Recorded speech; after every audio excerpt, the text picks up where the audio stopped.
एक दिन मंदोदरी ने कबीर साहब से कहा, मुनिंदर जी से कहा कि हे दाता, मेरी एक अर्ज आपते है, आपके बिना मेरे दुख का निवारण कोई कर नहीं सकता। कबीर साहब ने कहा बोलो। मुनिंदर जी ने कहा बोलो बेटी क्या बात है। कि मेरा पति एक किसी औरत को उठा लाया है और मैं उसको बहुत समझाती हूँ, लेकिन वो जालिम मुझे मार पीटता है, बुरी बुरी गालियां देता है और कहता है कि इसके देवर ने और इसके पति ने मेरी बहन की नाक काटी थी, इनको नचा नचा के मारूंगा।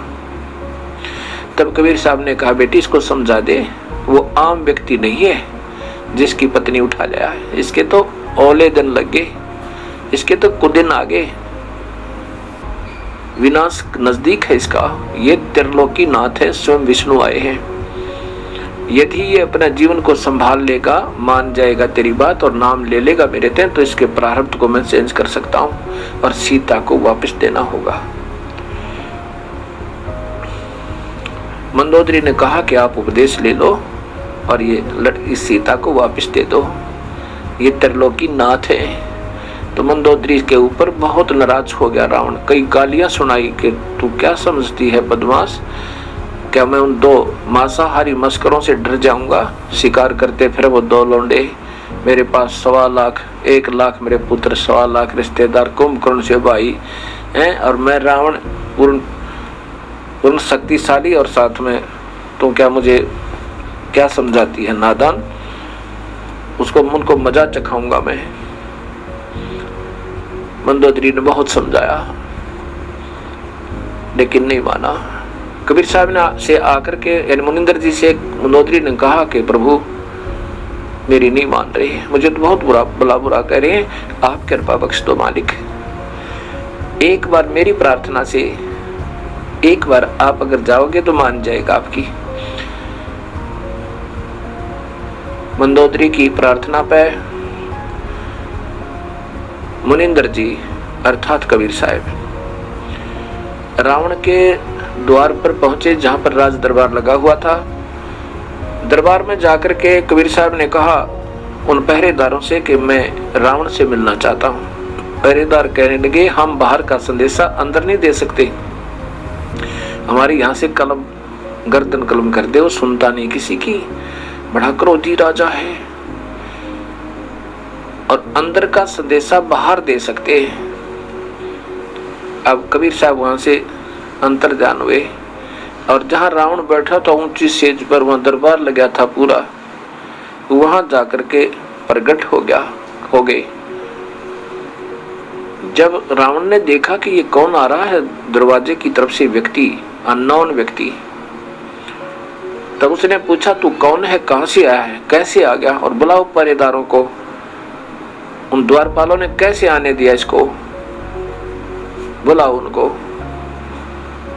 तब मुनिंदर जी अर्थात कबीर साहब ने कहा कि रावण मैं तेरा हित चिंतक हूं और तेरे से 2 बात करने आया हूं, तुम मेरी इजाजत के बिना यहाँ कैसे आ गया, रावण ने कहा, और तेरे को आने कैसे दिया, उनको अभी मजा चखाता हूं, द्वारपालों को गर्दन काट दूंगा।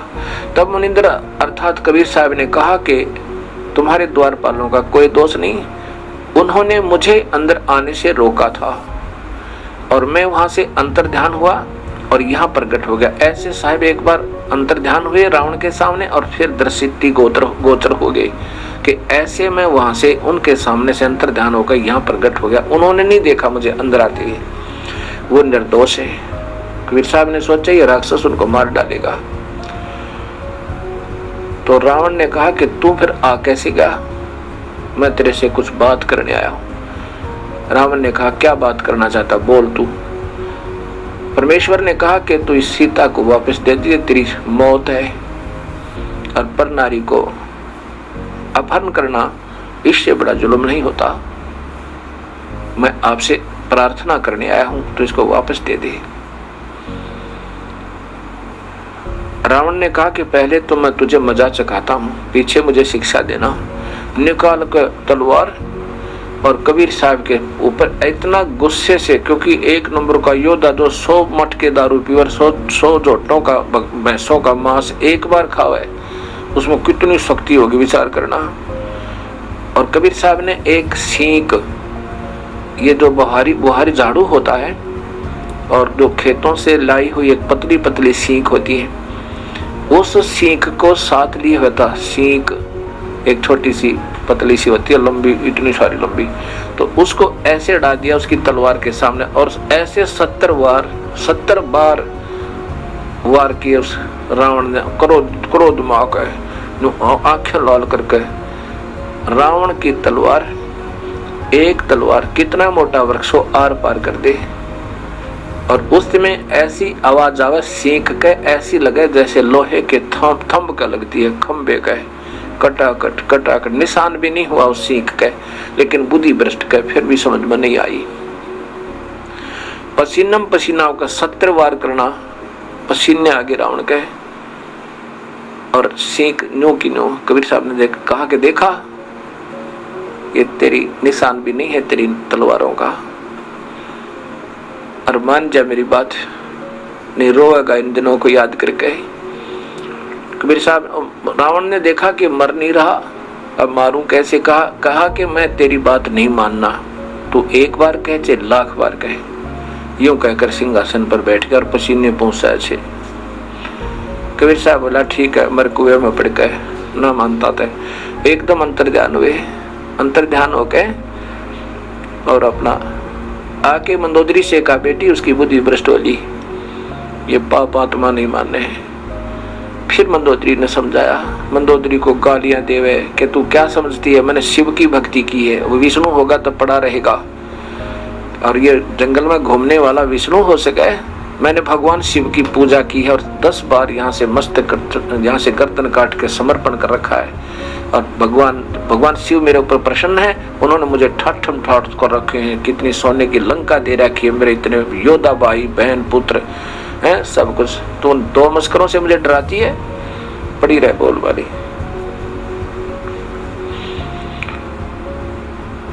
कोई बात ना, बात कबीर साहब चले गए। क्या होता है कि हनुमान जी ने, अब देखो, हीट एंड ट्रायल मेथड से सीता की खोज हुई। कोई पूर्व में ढूंढ रहा है, कोई पश्चिम में, कोई उत्तर में, कोई दक्षिण में तलाश कर रहे हैं, जैसे किसी की गाय गुम हो जा और ढूंढते किसी का हाथ लग जा। ऐसे तो सीता की खोज हुई। तो समर्थता का यहाँ प्रमाण आपके सामने आएगा कि भगवान श्री राम कितने समर्थ हैं, क्योंकि काल इन सबको नचा रहा है।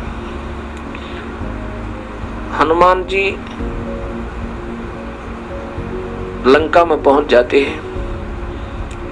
लंका में सब जगह ढूंढते ढूंढते पता लगा कि एक औरत को रावण ने नौलखा बाग में बंद किया हुआ है। आशा का चिराग जगा। हनुमान जी वहां देखा जाकर के हनुमान जी ने देखी वहां की गतिविधि। पहले तो एक छोटा रूप बना के बंदर का, और उसी वृक्ष पर बैठ गया जिसके नीचे सीता मायूस और दुखी दिल से रो रही थी और बैठी थी, बहुत कमजोर हो गई थी। उसमें रावण आता है अपने सैनिकों को, अंगरक्षकों को लेकर, और कहता है कि तू मेरी बात स्वीकार कर ले, तो मेरी पत्नी बन जा, मैं तुझे माफ कर दूंगा, नहीं तेरी गर्दन काट के छोड़ूंगा, नहीं तड़फा के मारूंगा तुझे। सीता ने कहा कि ये जान जा सकती है राक्षस, ये शरीर को तू छू नहीं सकता। काफी देर डरा धमका के चला जाता है। हनुमान ऊपर बैठा देख रहा है। कुछ देर के बाद हनुमान जी ने, जो श्री राम ने अंगूठी दी थी कि सीता इस अंगूठी से तेरा परिचय सही मानेगी, नहीं तो विश्वास नहीं करेगी, जिस पर श्री रामचंद्र लिखा हुआ था, खुदा हुआ था।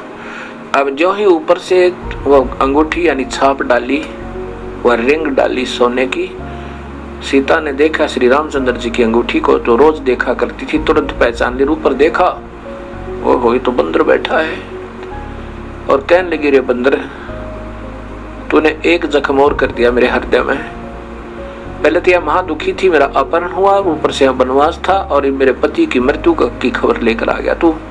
वो खा लिया किसी जंगली जानवरों ने। तब हनुमान जी नीचे आए, दुर्दशा देखकर कहने लगे, नहीं माता, उस त्रिलोक की नाथ को कौन मार सके, चिंता क्यों करते हो, मैं तो उनका भेजा हुआ एक संदेश वाहक हूँ। मेरा हनुमान नाम है और मैं उनका अनुचर हो गया हूँ, मैं उनका सेवक हूँ और मैंने ये सब हालत आपकी देख ली है माँ, और आपकी खोज होगी है। अब तुरंत ही हम सेना लेकर आएंगे हमारे राम जी और तुझे छुड़वा ले जाएंगे। सीता ने कहा हनुमान जल्दी करना, मैं बहुत दुखी होकर रखी इन्होंने। तो हनुमान जी ने कहा कि माँ मुझे भूख लगी है, कुछ फल तोड़ के खा लूं। सीता ने कहा भाई ये दो जोड़ू हाथ तेरे थे, फल तोड़ के मत खा लिए भाई, नहीं तो मुझे ये जान से मार डालेंगे ये राक्षस। बेटा भाई कोई नीचे गिरा हुआ ना, नीचे गिर गया हो, पड़ा हो टूट के अपने आप तो फल खा लेना, नहीं तो मेरा ब्योत नहीं तुझे भोजन भी कराने का, मेरी हिम्मत नहीं है इनको कुछ कह दूं। और तो फल तोड़ के खा लिया ना, मेरे को कोड़े मार लगाएंगे ये। ऐसे को गिरा हो नीचे तो भाई खा ले और फिर जाके संदेशा दे दे।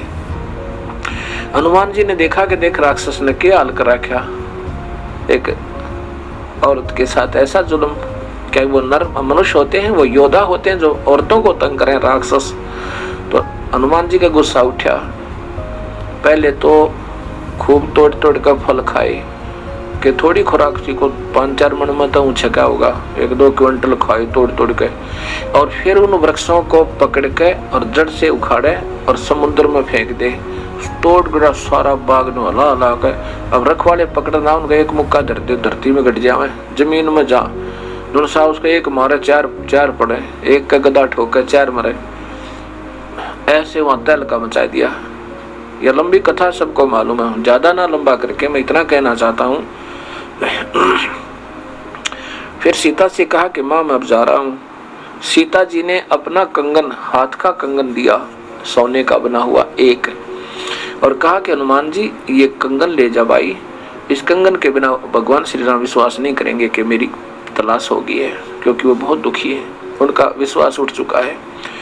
ऐसे ही हनुमान जी वहां से कंगन लेकर वापस छलांग लगाई और एक सुबह एक पहाड़ी के ऊपर आकर वहां उतरा। वहां देखा एक निर्मल सरोवर है पहाड़ के बीच में, वहां सोचा स्नान कर लूं, साथ में समुद्र है। उस निर्मल जल सरोवर में स्नान करने के लिए उस कंगन को एक पत्थर पे रख दिया और कपड़े उतार के वहां स्नान करने लग गया। उधर से एक बंदर आया, उस बंदर ने उस कंगन को उठाया और श्री हनुमान जी की दृष्टि उस कंगन पर ऐसे थी जैसे सर्प की मणि पर होती है जब वो ओस चरने जाता है। सुबह ओस चरने के लिए जब सर्प जाता है तो उस मणि होती है उसके पास, तो मणि को रख देता है और ओस चाटता रहता, एक नजर मणि पर रहती है, और कोई आपत्ति दिखा तुरंत भाग के मणि को अपने अंदर मुंह में लेकर भाग लेता, मुख में लेकर। ऐसे हनुमान जी की दृष्टि उस मणि की तरह कंगन पर थी जैसे सर्प की होती है। इतने में एक बंदर आया और दृष्टि हनुमान जी की थी ही, जो ही वो उठाकर भागा तो हनुमान जी ने सोचा कहीं ये कमबख्त समुद्र में ना डाल दे। वैसे तो मैं इसको जाने नहीं दूंगा चाहे कितना भाग ले, पर यह मजबूरी हो जाएगी, जो समुद्र में डाल दिया तो मेरी सारी मेहनत विफल जाएगी। हनुमान जी पीछे भागा, इतने में वो बंदर एक आश्रम में प्रवेश किया बंदर ने, और देखते ही देखते एक मटके में, अच्छा ऊंचा मटका रखा था, उसमें कंगन डालकर आगे भाग गया। हनुमान जी ने राहत की सांस ली, चलो ठीक है मटके में है उठा लूंगा। अब आगे देखा कि एक ऋषि बैठे हैं मुनिंदर नाम के, तो मटके में झांक कर देखा हनुमान जी ने, उस मटके में ऐसे ऐसे कंगन अनेकों पड़े थे।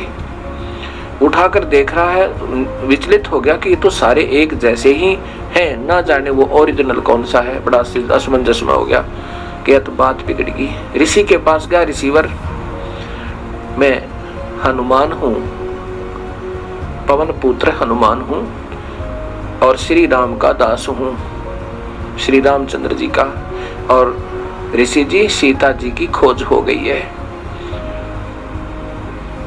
मुनिंदर जी कहने लगे कौन हनुमान, कौन सा हनुमान, कौन सा राम, कौन सा सीता, बता तो मुझे। तो हनुमान जी कहने लगे ऋषि जी आप कौन सी दुनिया में रहते हो, सारे जंगल में सबको मालूम है कि सीता का अपहरण हो गया। श्री राम की पत्नी अर्थात त्रिलोकीनाथ श्री राम की पत्नी सीता जी का अपहरण हो गया था, उसकी तलाश में करके आया हूँ। तो मुनिंदर जी ने पूछा, मैं यही पूछना चाहता हूँ कि कौन से नंबर का राम है ये श्री राम दशरथ पुत्र? अब हनुमान जी कहने लगे, ये क्या बात कर रहे हो आप, नंबर क्या होते हैं? अकान नंबर होते हैं भाई हनुमान जी, बैठ जा तुझे बताता हूँ। ये काल के जाल में फंसे हुए हो तुम सभी, और इस काल ने ये मेरी प्यारी आत्मा ये सभी यहाँ पर उलझा रखी है। पूरी कहानी सुनाई। हनुमान जी को कुछ बात स्वीकार हुआ, कुछ अस्वीकार हुआ। चिंता बनी हुई है कि मैंने जाके संदेशा देना है। कुछ सुना बातों को, कुछ नहीं सुना। फिर कहा कि रिसीवर मुझे ये बता कि ये कंगन कौन सा है मेरा? मुनिंदर जी ने कहा कि आप कोई सा उठा लीजिए, वही तेरा होगा, वही सीता जी का वही कंगन होगा, उसमें कोई अंतर नहीं, बेसिक मिला लेना। फिर सारी कहानी बताई मुनिंदर जी ने कि मैं यहाँ बैठा हूँ और ये रामचंद्र 30 करोड़ होकर जा लिए। बोला 30 करोड़? हाँ, ये रामचंद्र तो 30 करोड़ हो लिए। तेरे जैसे हनुमान नई आत्मा आती है, अब आप अपनी मलाई खाकर चले जाओगे। शुभ कर्म है आपके, अच्छे भक्त आत्मा हो, सत भक्ति, क्योंकि पूर्ण काल की भक्ति आपको मिली नहीं। काल की भक्ति आप कर रहे हो, पूर्ण परमात्मा की भक्ति सही तुम्हें प्राप्त नहीं। तो ऐसे ही अपने मनुष्य जन्म को बर्बाद करके कुछ दिन स्वर्ग में रहोगे और फिर कुछ दिन अपने नरक भोग कर 84 में चले जाओगे। और नए युग में, त्रेता युग में नया तू होगा और नए और नवरा कितने ये राम होकर जा लिए ये अवतार। और जितनी बार भी तुम आते हो ऐसी घटना घटती है, और यही हनुमान आते हैं और मैं वो ये कंगन इसमें डाल जाते हैं। तो हनुमान जी ने कहा कि एक कंगन तो जैसे आप कह रहे हो कि ले जाइए वही होगा, एक कंगन तो हर बार हनुमान ले ही जाता होगा, फिर इस मटके में कहां से आ गए वो? कबीर साहब ने कहा कि इसमें मेरी शक्ति काम करती है। मैंने इसमें एक ऐसा आशीर्वाद दिया है कि इसमें डुप्लीकेट कॉपी जो की तो बना दिया ओरिजिनल जैसी। एक कटोरी उठाई, उसकी एक कटोरी उठाई साहब ने कांसी की और उसमें डाल दी। डालते ही 2 होगी, एक जैसी कप, बिल्कुल सेम टू सेम। अब देख पहचान ले कोई सी ने। ऐसे ही इस बंदर के यहाँ डालते ही इसमें 2 कंगन बन जाते एज इट इज, और एक आप ले जाओ। ऐसे ही वो हनुमान एक ले जाता, एक इसमें रह जाता। ये 4 काउंटिंग, ये यादाश्त के लिए, ये गिनती के लिए यहाँ रख लेता हूँ। और हनुमान जी भक्ति कर रहे, डंग दबाई, विधिवत साधना करो। ये निरंजन ब्रह्म तक की साधना था, शंखों बार कर ली तूने।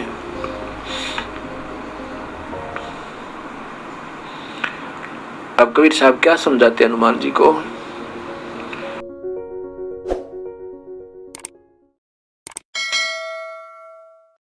सदगुरुदेव जी की जय।